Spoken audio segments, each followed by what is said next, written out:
നമസ്കാരം.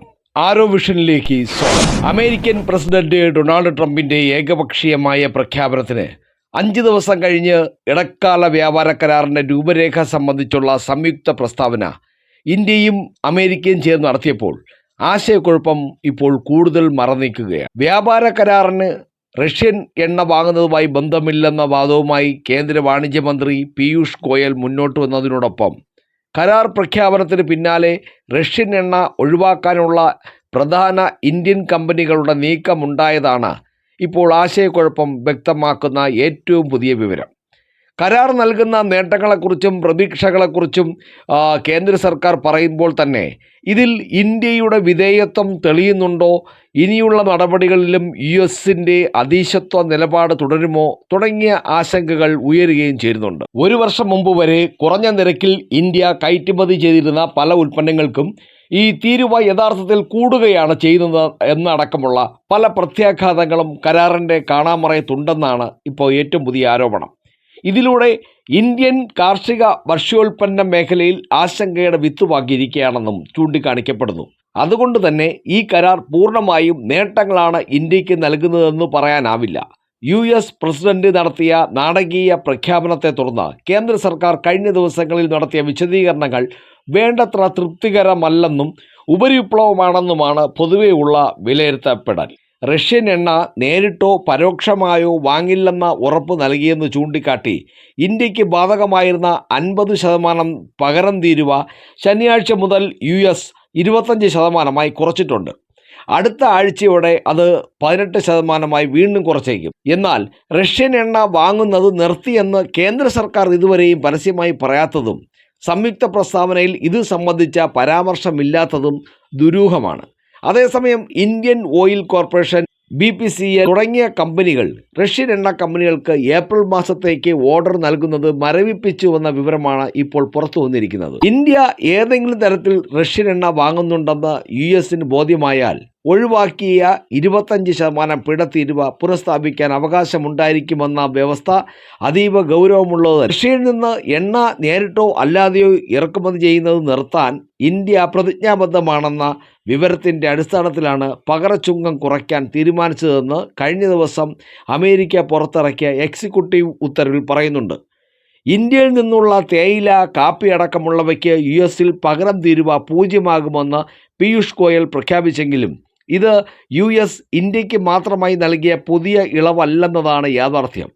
നവംബർ 13 തന്നെ ഇവയടക്കം 200-ലേറെ ഉൽപ്പന്നങ്ങളെ പകരം തീരുവയുടെ പരിധിയിൽ നിന്ന് US ഒഴിവാക്കിയത് ഇന്ത്യയടക്കം എല്ലാ രാജ്യങ്ങൾക്കും ബാധകമായിരുന്നു.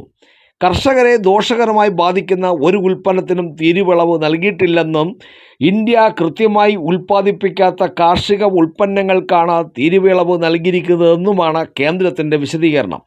എന്നാൽ ഇന്ത്യക്ക് വളരെ പ്രാധാന്യമുള്ള കാർഷിക മേഖലയുമായി ബന്ധപ്പെട്ട പ്രസക്തമായ ചോദ്യങ്ങൾക്ക് ഇപ്പോഴും ഉത്തരമില്ല. മതിയായ സുരക്ഷാ മുൻകരുതലുകളില്ലാതെ മെഡിക്കൽ ഉപകരണ വിപണിയിലേക്ക് US ഉൽപ്പന്നങ്ങൾക്ക് ഇന്ത്യ വാതിൽ തുറക്കുന്നത് സംബന്ധിച്ചും ചോദ്യങ്ങൾ ഉയരുന്നുണ്ട്. സംയുക്ത പ്രസ്താവന പുറത്തു വന്ന സാഹചര്യത്തിൽ കരാറുമായി ബന്ധപ്പെട്ടുള്ള കൃത്യമായ വിശദീകരണം പാർലമെൻറ്റിൽ നടത്തേണ്ടത് സർക്കാരിൻ്റെ ഉത്തരവാദിത്തമാണ്. ബഡ്ജറ്റ് സമ്മേളനത്തിൻ്റെ ആദ്യഘട്ടം 13 വരെ നീളുന്ന സാഹചര്യത്തിൽ അതിനുള്ളിൽ തന്നെ പുതിയ വിശദീകരണം ഉണ്ടാവുകയും വേണം. ജനങ്ങളുടെ ആശങ്കകളാണ് സഭയിൽ പ്രതിപക്ഷം ഉന്നയിക്കുന്നതെന്നിരിക്കെ മറുപടി പറയേണ്ട ചുമതലയിൽ നിന്ന് ഒഴിഞ്ഞു മാറാനുള്ള നീക്കങ്ങൾ ജനാധിപത്യ വിരുദ്ധമാണെന്ന് അഭിപ്രായപ്പെടുന്നവരുമുണ്ട്. ഇപ്പോഴത്തെ ഈ ചട്ടക്കൂടിൻ്റെ അടിസ്ഥാനത്തിൽ ഇരു രാജ്യങ്ങളും തമ്മിലുള്ള ഇടക്കാല കരാർ മാർച്ചിലാണ് ഒപ്പിടുന്നത്. ഇതിനകം ഉയർന്ന ആശങ്കകളും ആശയക്കുഴപ്പങ്ങളും മുൻനിർത്തി കരാറിൻ്റെ യഥാർത്ഥ ചിത്രം രാജ്യത്തെ അറിയിക്കാനും ഇനിയുള്ള നടപടികളെങ്കിലും സുതാര്യമാക്കാനും കേന്ദ്ര സർക്കാർ മടിച്ചു നിന്നുകൂടാ. കാരണം ഈ കരാറിന് ഇന്ത്യയുടെ ആത്മാഭിമാനത്തിൻ്റെ കൂടി വിലയുണ്ട്. കാരണം അത്ര രീതിയിലാണ് ഇന്ത്യക്ക് ചുങ്കവും പകരം ചുങ്കവും ഒക്കെയായിട്ട് ഭീഷണി പോലെ ട്രംപ് നിൽക്കുന്നത്. അപ്പോൾ ഈ കരാർ ട്രംപിന് അടിയറു വെച്ചതാണോ അതോ രണ്ടു കൂട്ടർക്കും ഒരേപോലെ ഗുണം കിട്ടുന്നതാണോ എന്നുള്ള കാര്യമാണ് ഇനി വ്യക്തമാക്കേണ്ടത്. ഒരു വിഭാഗം ജനങ്ങൾ വിശ്വസിക്കുന്നത് ഏതായാലും ഈ 3ാം വട്ടവും മോദി സർക്കാർ ഭാരതം ഭരിക്കുമ്പോൾ ലോകത്ത് എന്തു കാര്യത്തിനും ഭാരതത്തിൻ്റെ ദേശീയ താൽപ്പര്യങ്ങൾ സംരക്ഷിക്കുന്ന നിലപാടുകളാണ് ഈ സർക്കാർ എടുത്തുകൊണ്ടിരിക്കുന്നത്. മാത്രമല്ല ഭാരതീയർക്കും ഭാരതത്തിൻ്റെ കാർഷിക രംഗത്തും അതുപോലെ വാണിജ്യ വ്യവസായ രംഗത്തും ഒക്കെ പ്രവർത്തിക്കുന്നവർക്ക് നേട്ടങ്ങൾ ഉണ്ടാകുന്ന തരത്തിലാണ് ലോകത്തെന്ത് തീരുമാനമെടുത്താലും മോദി സർക്കാർ ചെയ്തുകൊണ്ടിരിക്കുന്നത്.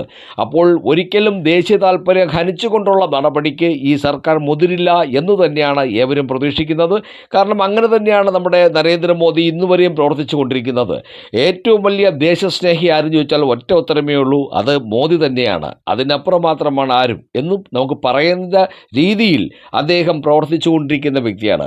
അപ്പോൾ തീർച്ചയായിട്ടും നമ്മുടെ കേന്ദ്ര സർക്കാർ പറയുന്നത് പോലെ ഈ കരാറുകളിൽ ഇന്ത്യക്ക് ഗുണകരമാകുന്നത് ഉണ്ടാകും എന്ന് തന്നെയാണ് എല്ലാവരുടെയും പ്രതീക്ഷ. പക്ഷേ ആ ഗുണം അങ്ങനെ കിട്ടുമ്പോൾ പോലും അത് അമേരിക്കയ്ക്ക് അടിയുറ പറിച്ചുകൊണ്ട് ട്രംപ് ആഗ്രഹിച്ച രീതിയിലുള്ള ഒരു കരാർ ആവരുതേ എന്ന് പ്രാർത്ഥിക്കുന്നവരുമുണ്ട്. അങ്ങനെ ആകില്ല നമുക്ക് വിശ്വസിക്കാം. അപ്പോൾ ഇതിനെക്കുറിച്ചുള്ള കൂടുതൽ വിവരങ്ങൾ വരും ദിവസങ്ങളിൽ ഈ കരാറിൻ്റെ മറ്റ് അനുബന്ധ ഘടകങ്ങൾ, രൂപങ്ങൾ എല്ലാം പുറത്തു വരാനാണ് സാധ്യത.